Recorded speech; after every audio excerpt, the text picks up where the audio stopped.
और बड़ी खबर यही है कि सुप्रीम कोर्ट ने चुनावी बॉन्ड पर सभी पार्टियों को निर्देश दे दिया है कि वो 15 मई तक मिले चुनावी चंदे का पूरा ब्यौरा 30 मई तक चुनाव आयोग को दे दे।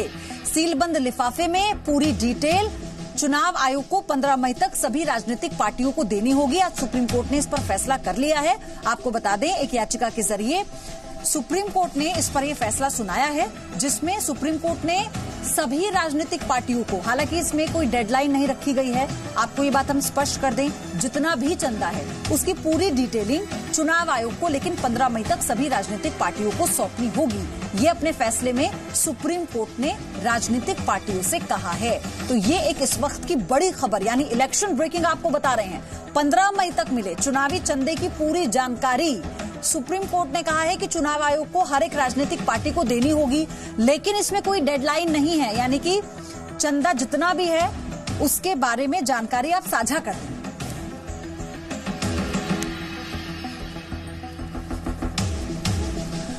पंद्रह मई तक जो भी चुनावी चंदा मिलेगा उसकी जानकारी 30 मई तक चुनाव आयोग को देनी है। 30 मई तक का वक्त राजनीतिक पार्टियों को दिया गया है सुप्रीम कोर्ट की तरफ से। इसको पूरा आपको हम फिर से इस खबर को बता देते हैं एक बार। चुनावी बॉन्ड पर सुप्रीम कोर्ट ने बड़ा निर्देश दिया है। आज इस पर फैसला होना था। सुप्रीम कोर्ट ने कहा 15 मई तक मिले चुनावी चंदे की पूरी जानकारी 30 तारीख तक चुनाव आयोग को सभी राजनीतिक पार्टियों को देनी होगी। आज के निर्णय में सुप्रीम कोर्ट ने एक इंटरिम निर्णय दिया है, इंटरिम जजमेंट, ये फाइनल जजमेंट नहीं है।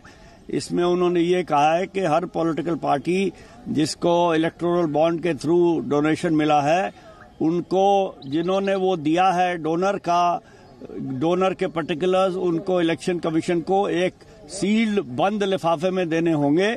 और क्योंकि ये आखिरी जो टाइम है बॉन्ड देने का, बॉन्ड खरीदने का, वो 15 मई है, उन्होंने कहा है 30 मई तक हर पॉलिटिकल पार्टी को अपने बॉन्ड्स का ब्यौरा कि किसने उनको दिया है ये इलेक्शन कमीशन को देना पड़ेगा। इलेक्शन कमीशन उसे अपने पास रखेगा और फिर आगे तारीख लगेगी जब फाइनल पूरा फैसला होगा। तो आपने सुना, जब ये पूरी जानकारी राजनीतिक पार्टियां 30 मई तक चुनाव आयोग को दे देंगी, उसके बाद इस पर पूरा मंथन होगा और फिर अगली तारीख तक का इंतजार करना होगा।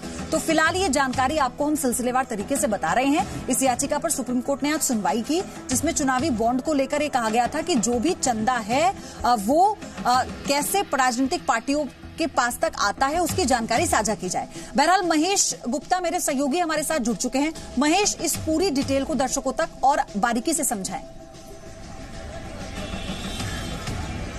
देखिए, जो इलेक्टोरल बॉन्ड है, इसके अंदर जो है, जो इलेक्टोरल बॉन्ड के मार्फत चंदा देता है उसका नाम रिवील नहीं किया जाता, उसका नाम नहीं बताया जाता। तो जब सरकार ये कानून लाई थी तो सरकार का ये मानना था कि अगर चंदा देने वाले का नाम जो है खुलासा किया जाएगा और वो जिस पार्टी को चंदा देता है, अगर उसकी जगह कोई दूसरी पार्टी जीतती है तो बाद में वो उसको फिर परेशान करेगी। तो ये दलील थी और यही बात जो है सरकार ने सुप्रीम कोर्ट में भी आके बोली थी। और जब सुप्रीम कोर्ट में सुनवाई हुई थी कि एनजीओ है, उसका कहना था कि ये इलेक्टोरल बॉन्ड बंद होने चाहिए, इससे काले धन को बढ़ावा मिलेगा और कौन किसी भी पार्टी को कितना ही धन दे सकता है। और धन देने वाला जो है वो बकायदा इस चीज का जो है इनकम टैक्स में बेनिफिट उठाता है, अपने इनकम टैक्स में छूट पाता है, लेकिन नाम वो किसी को नहीं बताता। तो इस जरिए जो है उनका ये भी कहना था कि सत्तारूढ़ पार्टी है उसको बहुत मोटा चंदा मिल रहा है और ये काले धन को बढ़ावा दे रहा है।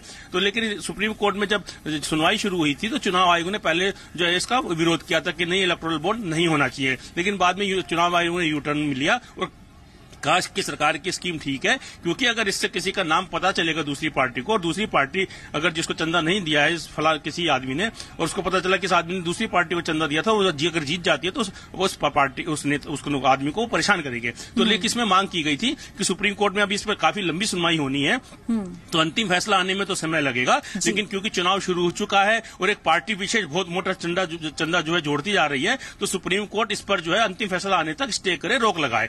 तो यह अंतरिम रोक लगाए। लेकिन सुप्रीम कोर्ट ने सबसे बड़ी अहम बात ये खबर ये है कि सुप्रीम कोर्ट ने कोई भी स्टे, कोई भी रोक या कोई भी अंतरिम रोक नहीं लगाई। बस इतना जरूर कहा है कि जो भी चंदा 15 मई तक जिस भी पार्टी को मिलता है वो 30 मई है या शायद वो 31 मई है। तो क्योंकि हमारे सुनने में 30 मई आया कि हम कह सकते हैं कि मई आखिर तक जो है वो सीलबंद लिफाफे में चुनाव आयोग को अपनी रिपोर्ट दे कि उसको कितना कितना चंदा मिला। बहुत बहुत शुक्रिया आपका महेश। आपने जिस तरह से पूरी डिटेलिंग की है तो दर्शकों को ये पूरी खबर की जानकारी इस वक्त मिल चुकी है। तो सुप्रीम कोर्ट ने क्या कहा ये हम आपको लगातार बता रहे हैं। उन्होंने कहा है कि 30 तारीख यानी कि 30 मई तक सारी डिटेल उस चंदे के बारे में सीलबंद लिफाफे में चुनाव आयोग को देनी होगी, जिसके बाद अब आगे फिर तारीख का इंतजार करना होगा। इस पर फाइनल फैसला आने के लिए अभी लंबा वक्त है, लेकिन इस पर अब पूरा मंथन किया जाएगा।